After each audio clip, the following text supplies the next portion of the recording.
নমস্কার বন্ধুরা, আমি তুহিন আর আমার কিচেনে আপনাদের সবাইকে স্বাগত। আজকে আপনাদের জন্য বানিয়ে দেখাবো ঈদ স্পেশাল শিরখুরমা। আপনারা যে কোনো দিনও এই রেসিপিটা বানিয়ে খেতে পারেন। এতটাই ভালো একটা ডেজার্ট, অসম্ভব ভালো খেতে লাগে। একবার এই শিরখুরমা বানিয়ে যদি খেয়ে দেখেন, বারবার এই রেসিপিটাই আপনি ঘুরে ফিরে বানাবেন বাড়িতে কোনো আত্মীয় স্বজন বা কোনো গেস্ট আসলে এই রেসিপিটা খাওয়ার পরে যদি আপনি এক বাটি দেন, সে আপনার কাছ থেকে রেসিপি চেয়ে নিয়ে যাবে। এতটাই টেস্টি হয় এই শিরখুরমা। তাহলে দেখা যাক কিভাবে এই রেসিপিটা বানানো হয়। শিরখুরমা বানানোর জন্য প্রয়োজন প্রচুর পরিমাণে ড্রাই ফ্রুটস।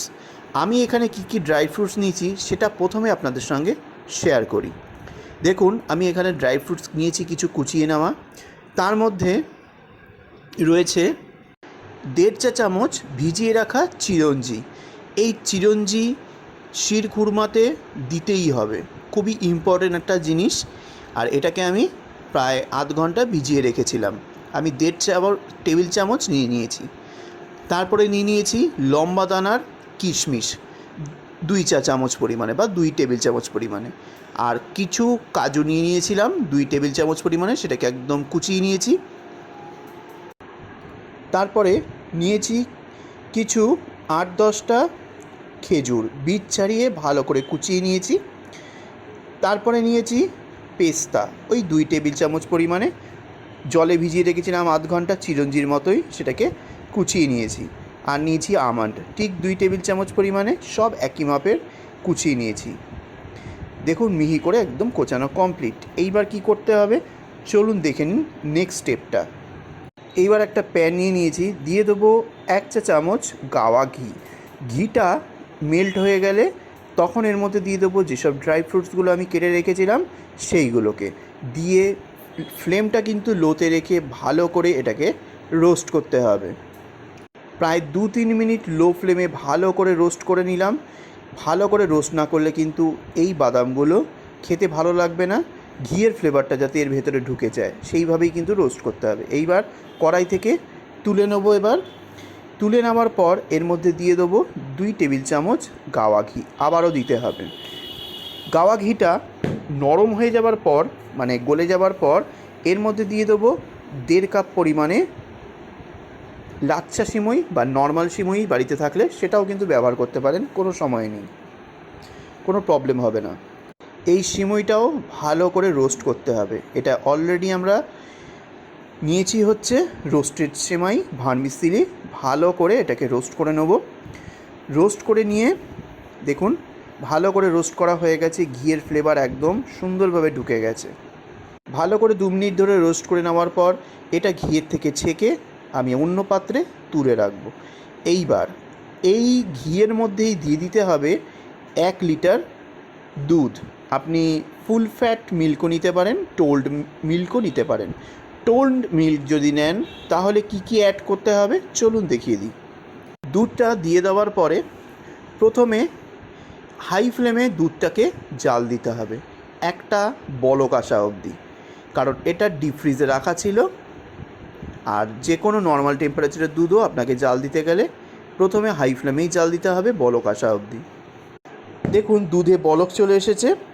এইবার যেটা করতে হবে ভালো করে মিক্স করে দেবো আর ফ্লেমটা মিডিয়ামে করে দেবো। দিয়ে দেবো 1/2 কাপ পরিমাণে পাউডার দুধ, মানে গুঁড়ো দুধ, দিয়ে ভালো করে মিক্স করে দিতে হবে। এবার এটা ভাববেন না যে এইভাবে দিলাম পাউডার দুধটা গুলবে কি না, সময়ের সাথে সাথে এটা একদম গলে দুধের সঙ্গে মিশে যাবে। আর যদি তাতেও আপনার না গলে একটা হ্যান্ড উইস্কার নেবেন, মানে হ্যান্ড বিটার নিয়ে ভালো করে ফেটিয়ে নেবেন, কোনো অসুবিধা নেই। এর মধ্যে কড়াইয়েতেই করে নেবেন। টোন মিল্ক সেহেতু পাউডার মিল্ক দিলাম। এতে কি হবে, দুধের ঘনত্বটা খুব তাড়াতাড়ি হবে এবং খেতেও ভালো লাগবে। আপনারা মিল্ক মেডও ইউজ করতে পারেন, কোনো অসুবিধা নেই। 5 মিনিট এইভাবে জাল দিয়ে নেব। দেওয়ার পর এর মধ্যে দিয়ে দেবো রোস্ট করে রাখা সব বাদামগুলো, দিয়ে ভালো করে এটাকে ফুটতে দেবো। এবার দিয়ে দেবো 8-10টা সবুজ এলাচের দানা, একটু ফাটিয়ে দেবেন তাহলে ফ্লেভারটা সুন্দরভাবে বেরোবে। আর যদি পাউডার থাকে অবশ্যই 1/2 চা চামচ পাউডার দিয়ে দেবেন।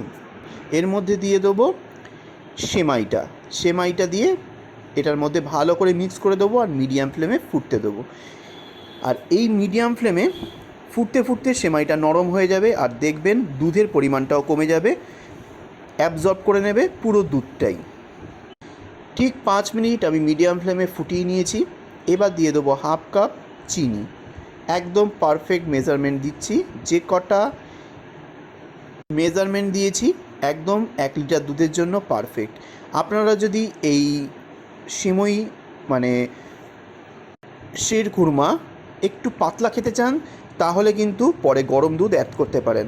আমি একটুখানি হালকা থকথকে গ্রেভি খেতে পছন্দ করি, তাই আমি সেইভাবেই তৈরি করছি 1 লিটার দিয়ে। চিনিটা দিয়ে ভালো করে গুলিয়ে নেওয়ার পর এরপরে দিয়ে দেবো 2-3 পিঞ্চ জাফরান মানে কেশরের ধাগা। অবশ্যই দেবেন, শিরখুরমা খেতে কিন্তু দারুণ লাগে এটা। 5 মিনিট ফুটিয়ে নেওয়ার পর এবার স্প্যাচুলায় তুলে দেখে নেবেন যে আপনার সেমইটা কতটা নরম হয়েছে। হাত দিয়ে যদি কেটে দেখেন সঙ্গে সঙ্গে দুফালা হয়ে যাচ্ছে, তাহলে বুঝবেন এই মোমেন্টে আপনাকে গ্যাসের ফ্লেমটা অফ করতে হবে, কারণ এই সেমই এরপরে কিন্তু আরও দুধ অ্যাবজর্ব করবে। পাতলা থাকতে থাকতে আপনাকে কিন্তু বন্ধ রাখতে হবে, আর না হলে কিন্তু আরও ফুটে গিয়ে পুরো দুধ টেনে নেবে। দেখুন একদম পারফেক্ট হয়েছে, সেমইটা একদম ভেঙে গেছে। এইবার দিয়ে দেবো 1 চা চামচ কেওড়া ওয়াটার, গন্ধটা দারুণ লাগে। যারা কেওড়া ওয়াটার পছন্দ করেন না এখানেই স্কিপ করে যাবেন, তবে শিরখুরমায় কেওড়া ওয়াটারের জলটা দিলে অপূর্ব একটা আলাদা সেন্ট হয়। অত্যাধিক না হলেও এমন একটা হবে যেটা খেতে রাজকীয় মনে হবে। তারপরে ভালো করে সুন্দরভাবে হালকা হাতে মিক্স করে নিলেই রেডি হয়ে গেল দুর্দান্ত স্বাদের রাজকীয় স্বাদের শিরখুরমা। অবশ্যই ঈদের দিনগুলোতে বা যে কোনো আনন্দের দিনগুলোতে আপনারা সবাই এই জিনিসটা বানিয়ে খেতে পারেন। এই ডেজার্টটা অপূর্ব খেতে, একবার যারা খেয়েছে তারা জানবে কেমন। দেরি না করে এই রেসিপিটা সেভ করে রাখুন। ঈদের দিন বা যে কোনো বন্ধুবান্ধবদের পার্টির দিন এই রেসিপিটা অবশ্যই বানাতে পারেন। রেসিপিটা ভালো লাগলে অবশ্যই শেয়ার করে দেবেন, প্রচুর কমেন্ট করে জানাবেন রেসিপিটা কেমন লাগলো এবং আর কি রেসিপি দেখতে চান সেটাও জানাতে পারেন। আর নেক্সট রেসিপি যদি দেখতে চান, সর্বপ্রথম নোটিফিকেশান পেতে চান, তাহলে সাবস্ক্রাইব করে বেল আইকন ক্লিক করে অল বাটনটা ক্লিক করতে ভুলবেন না যেন। আজ আসলাম, নেক্সট দিন আবার একটা ভালো ভিডিও নিয়ে আপনাদের সামনে তুলে ধরবো। নমস্কার।